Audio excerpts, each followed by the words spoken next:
सीधा लिए चलते देहरादून, जहां गृह मंत्री अमित शाह क्या कुछ कह रहे हैं, सुनवाते हैं। कार्यक्रम एक साथ हुए हैं।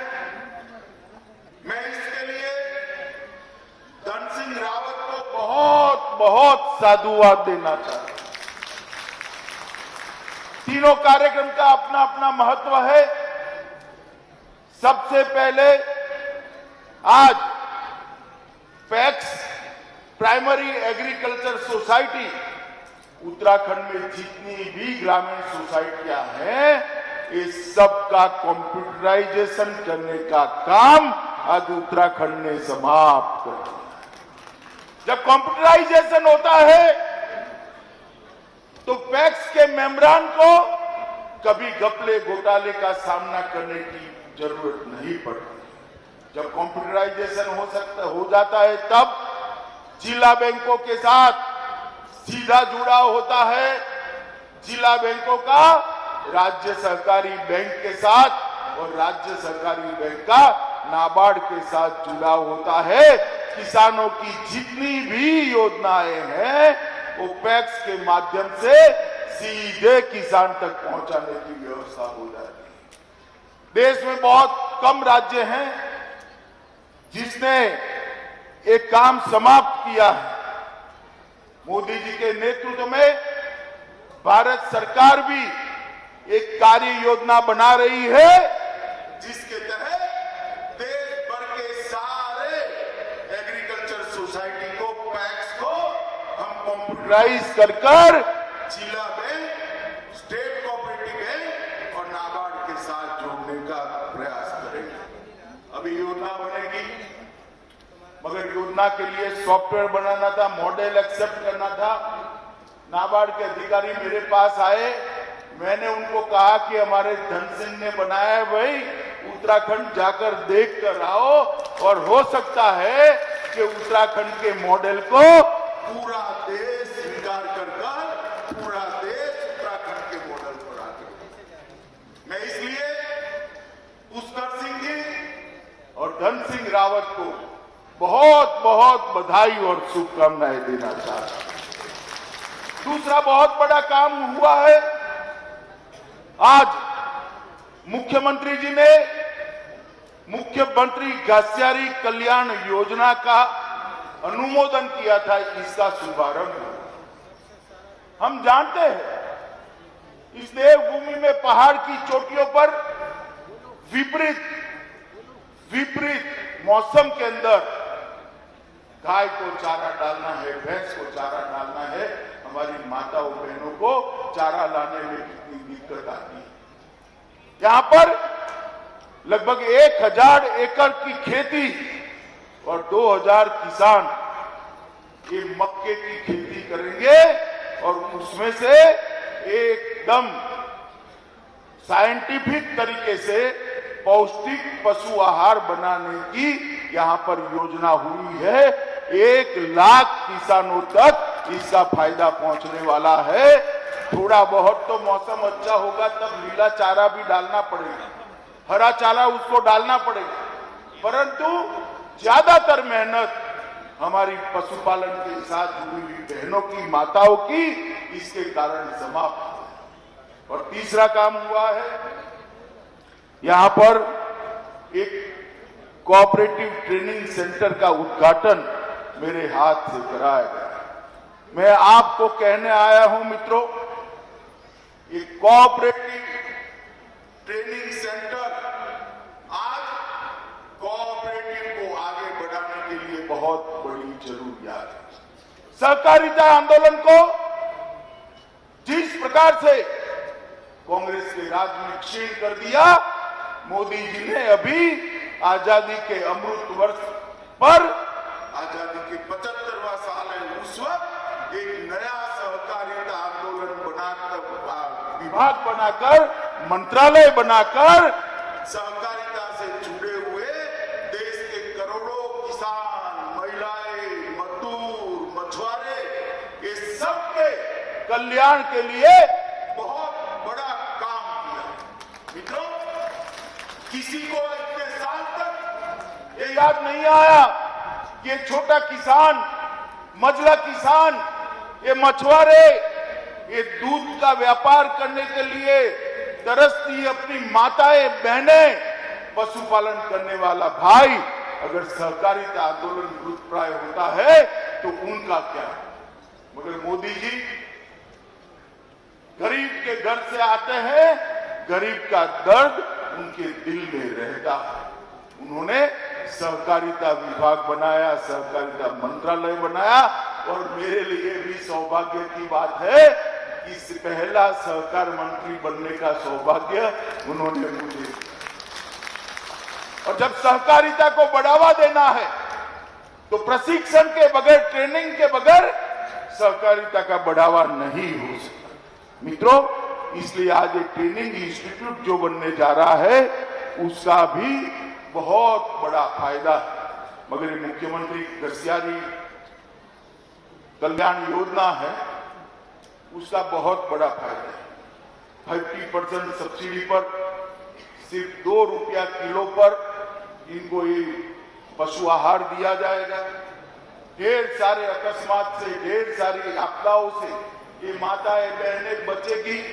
उनका बचा हुआ समय बच्चों को पढ़ाने के लिए भी लगा सकती है, घर में कुछ और काम भी कर अपनी आय भी बढ़ा सकती है और साथ में पशुपालन भी कर सकती है। और इस प्रकार की जो साइंटिफिक फूड देने की व्यवस्था करी है उसके पशुओं का स्वास्थ्य और इसके साथ साथ इनकी दूध देने की क्षमता की भी वृद्धि, इस प्रकार से इसको तैयार किया। मैंने डिटेल करी। मैं फिर से एक बार मुख्यमंत्री को बधाई देना चाहता हूं कि मक्के की फसल इतने एकड़ में कोऑपरेटिव तरीके से करना बहुत कठिन था, जिसको आपने जमीन पर उतारा है। और मक्का, मित्रों, आप जानते हैं से 100 दिन के अंदर खेत को खाली कर देता है।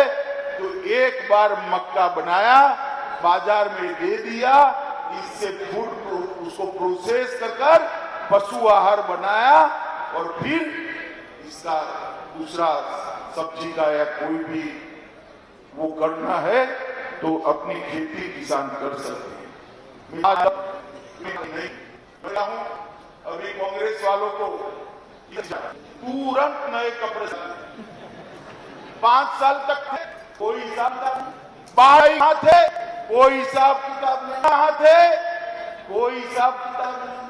और जब इलेक्शन आता है अलग अलग मुद्दों पर धरना, प्रदर्शन, प्रेस कॉन्फ्रेंस। रावत साहब, अब आपको जान गई है, आप जरूर इलेक्शन लड़िए, मगर मैं आपको यहां कहने आया हूं, आप यहां मुख्यमंत्री थे तब नकली शराब डेनिश का जो पूरा घपला घोटाला हुआ था, इसका जरा उत्तराखंड की सरकार को जवाब तो दीजिए। मित्रों, देना चाहिए या नहीं देना चाहिए? अरे पीछे भी बोलिए जरा, देना चाहिए या नहीं देना चाहिए? मित्रों, कांग्रेस भ्रष्टाचार, घपले, घोटाले का पर्याय बनी। ये किसी भी राज्य में कल्याण का काम नहीं कर सकती, ना वो गरीबों का सोच सकती है, ना अच्छा प्रशासन का सोच सकती। गरीब कल्याण और प्रशासन मोदी जी के नेतृत्व में केवल और केवल भारतीय जनता पार्टी दे सकती है और कोई। 2017 में जब चुनाव हुए, मैं ही भारतीय जनता पार्टी का राष्ट्रीय अध्यक्ष था। मैं इस देवभूमि पर आया था, हमने हमारा एक घोषणा पत्र जारी किया था और घोषणा पत्र को लेकर कोई भी स्टडी कर दे, हमने 85% से ज्यादा हमारे वादे समाप्त कर दिए, 85%। और मैं यहां पर चैलेंज देकर जाता हूं रावत साहब को कि रावत साहब, आप कांग्रेस में थे, उसका घोषणा पत्र था, आपकी सरकार में रहते, मुख्यमंत्री के नाते सारी घोषणाओं थी, इसका सूची बना दो। मैं मेरे युवा मोर्चा के अध्यक्ष को भेजता हूं, यहां हो जाए देहरादून के चौराहे पर 2-2 हाथ एक बार चर्चा। ये कांग्रेस पार्टी वादा खिलाफी करने वाली पार्टी, कांग्रेस पार्टी राजनीतिक रूप से सत्ता उपभोग करने वाली पार्टी है, वो कभी भी किसी लोक कल्याण का काम नहीं करती। अरे यहां तक मित्रों, मैं आया था, कुछ लोग मुझे मिलने आ गए, मेरा काफला रुक गया था, तो मैंने पूछा भाई क्या हुआ, तो साहब आपको मालूम नहीं है शुक्रवार है। क्यों, शुक्रवार को क्या होता है? मैं तो थोड़ा सोचने लगा कि मुझे मेरा जनरल नॉलेज वीक हो गया, शुक्रवार में क्या होता है? तो उसने कहा शुक्रवार को नेशनल हाईवे बंद कर वहां नमाज पढ़ने की इजाजत दे देते हैं।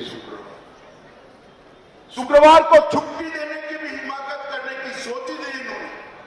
मित्रों, ये तुष्टीकरण और एपीसमेंट करने वाले, ये तुष्टीकरण और एपीसमेंट करने वाले कभी भी देवभूमि का काम नहीं। भारत माता की। और यहां पर आकर बड़े बड़े आवाज से हमारे पुष्कर धामी को सवाल करते हैं, भैया रावत साहब आप जरा आपका स्ट्रिंग ऑपरेशन एक बार देखकर आ जाइए तो आपको मालूम पड़ेगा, आपको बोलना चाहिए। मित्रों, कांग्रेस पार्टी कभी भी उत्तराखंड का भला नहीं कर सकती। उत्तराखंड के अंदर विकास की बयान तभी आई जब पूर्ण बहुमत की, संपूर्ण बहुमत की भारतीय जनता पार्टी की सरकार, ये उत्तराखंड की जनता ने भारतीय और मोदी जी ने पहले देवेंद्र सिंह थे, तीरथ सिंह थे और पुष्कर सिंह आए। मोदी जी ने हमारे तीनों मुख्यमंत्रियों को साथ लेकर एक विकास का नया संपूर्ण बनाया है। इसके कारण आज उत्तराखंड आगे बढ़ रहा है।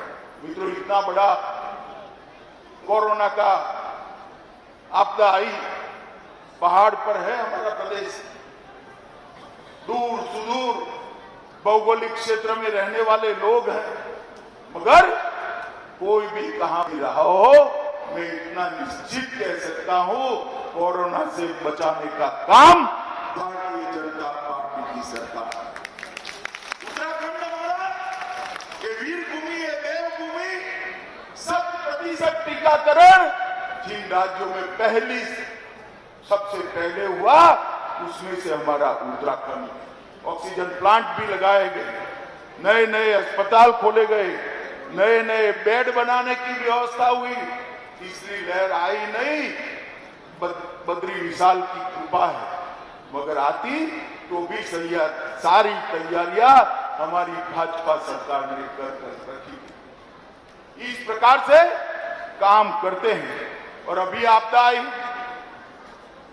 आपदा के अंदर जैसे ही भारत सरकार से सूचना मिली, मुख्यमंत्री जी अयोध्या थे, सारे कार्यक्रम बंद कर वापिस आए और एक भी यात्री की जान नहीं गई है। मित्रों, एक भी यात्री की जान नहीं। दूसरे दिन ही रेस्क्यू ऑपरेशन आया, शुरू हो गया। मैं आया रात को बड़े सवेरे 9 बजे, रिव्यू बैठक चालू हुई, मैं तो आश्चर्यचकित गया, मेरे करने के लिए कुछ बाकी ही नहीं था। तो मैंने फिर इसे बधाई देकर वापिस आना ही चीज समझा। और मित्रों, हवाई निरीक्षण में जहां जहां आया, मुख्यमंत्री, राज्य के चीफ सेक्रेटरी और डीजीपी तीनों को वल्नरेबल पॉइंट्स मालूम, कहां प्रॉब्लम है, कहां भी सुधार करना। इस प्रकार की जागरूक सरकार जब हो, विकास हो सकता। मित्रों, आज मैं यहां पर आया हूं तब ये भी कहना चाहता हूं कि गंगा जल के वितरण के लिए भी कोऑपरेटिव तरीके से एक नया काम है और इससे देश भर के मां गंगा के रोजा रखने वाले श्रद्धालुओं को घर बैठे गंगा जल भी मिलेगा और उनका मोक्ष का रास्ता भी मिलेगा। आज मैं यहां आया हूं, अपना केदार धाम शत विशत हो गया था।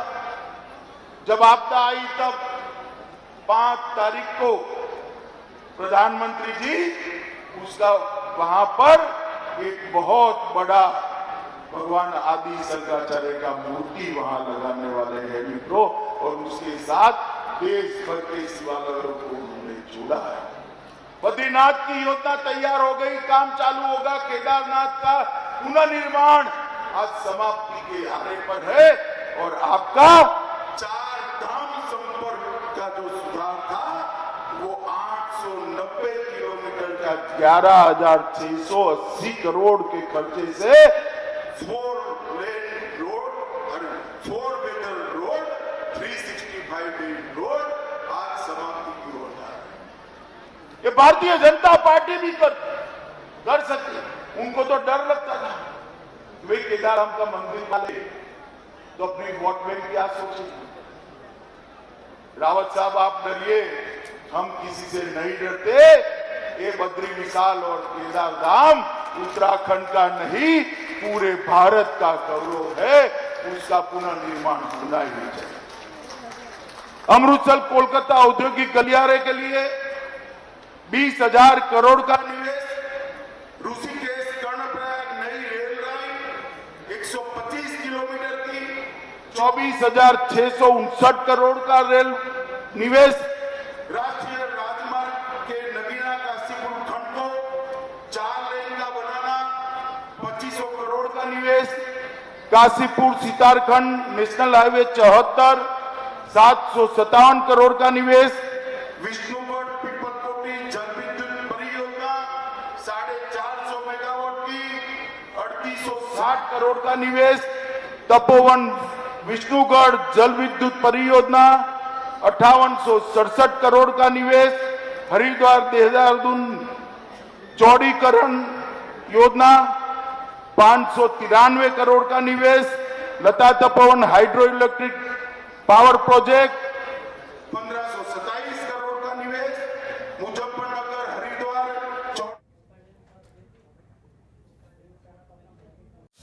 खबरों के निष्पक्ष विश्लेषण के लिए सब्सक्राइब करें Jantantra TV and press the bell icon. Never miss any update.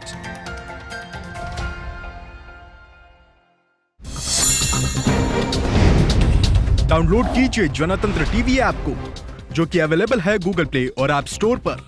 अधिक जानकारी के लिए अभी डाउनलोड करें।